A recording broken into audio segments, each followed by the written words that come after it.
global famine, kelaparan mendunia.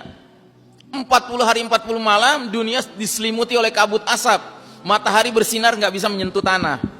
Akibatnya tanaman, tumbuhan, pohon nggak menghasilkan.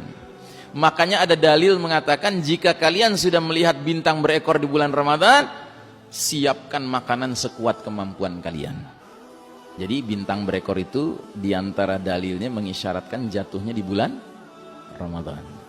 Maka mulai sekarang kalau Ramadan akan tiba, tidak sekedar perasaan gembira yang harus ada dalam diri kita, tapi juga perasaan waspada. Jangan-jangan Ramadan ini jatuhnya bintang berekor. Kita tidak tahu kapan jatuhnya, tetapi kalau melihat tanda demi tanda yang bermunculan, it seems to be very close. Kelihatannya sudah dekat sekali jadwalnya.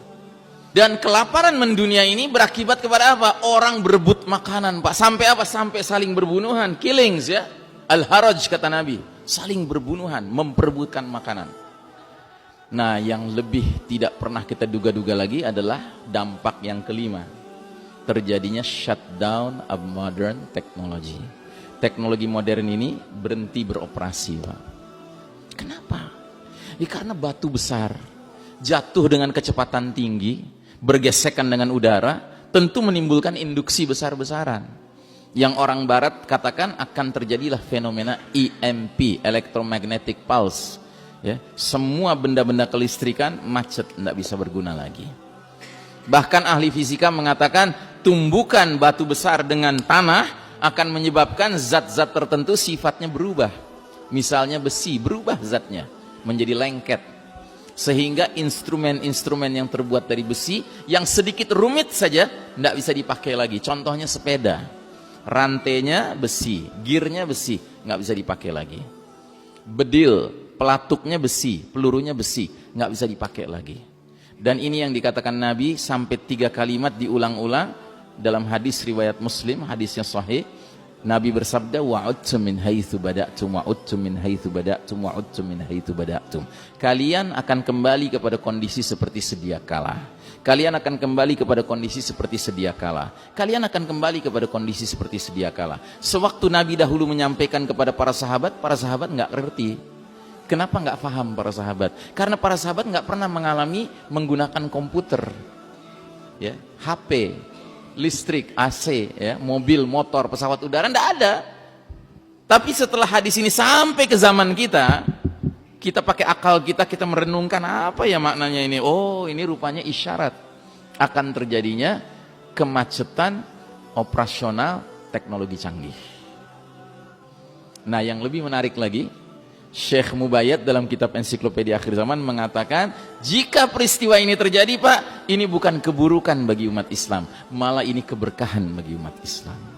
Kenapa? Karena begitu shutdown modern technology terjadi, dia terjadi di seluruh dunia, Pak. Akibatnya umat Islam bisa istirahat dari perlombaan mengejar ketertinggalan barat kafir di bidang teknologi. Sebuah perlombaan yang pada hakikatnya nggak akan pernah kita menangkan, Pak. Jadi dengan kata lain, kata Syekh Mubayyad, kalau ini sudah terjadi, kita dengan barat kafir menjadi setara lagi, Pak. Kita mulai dari 00 lagi, kayak ngisi bensin ya. Petugas bensinnya pasti bilang kan 00 ya, Pak. Gitu ya. Dengan syarat kita sudah latihan, sudah persiapan. Persiapannya apa? Sederhana.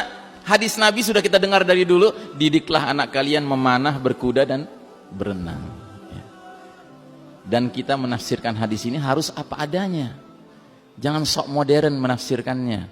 Ustadz, itu bukan benar-benar memanah, Ustadz, belajar nembak. Padahal nanti nggak bisa pakai bedil, Pak.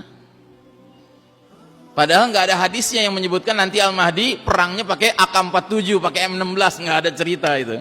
Kembali kita menggunakan tombak, pedang, panah. Ustadz, itu bukan benar-benar berkuda maksudnya, Ustadz. Nabi mengisyaratkan belajar bawa tank, belajar bawa jet gitu kan. Nggak ada hadisnya tentang akhir zaman di mana nanti Isa alaihissalam turun naik Phantom, ya kan? Naik Stealth gitu ya. Enggak. Tapi turun di antar malaikat. Jelas ya? Nah, jadi saudaraku rahimakumullah, dalam kondisi dunia yang begitu berbeda, hadirlah Al-Mahdi. Sementara bangsa-bangsa lain masih panik, masih bingung. Nah, makanya berdirinya khilafah ala minhajin nubuwah di Syam nanti dengan kehadiran Al-Mahdi dan orang-orang beriman yang benar-benar komit dengan Allah dan Rasulnya dan Al-Mahdi sebagai pemimpin yang berimannya, itu sederhana sekali insyaallah ya.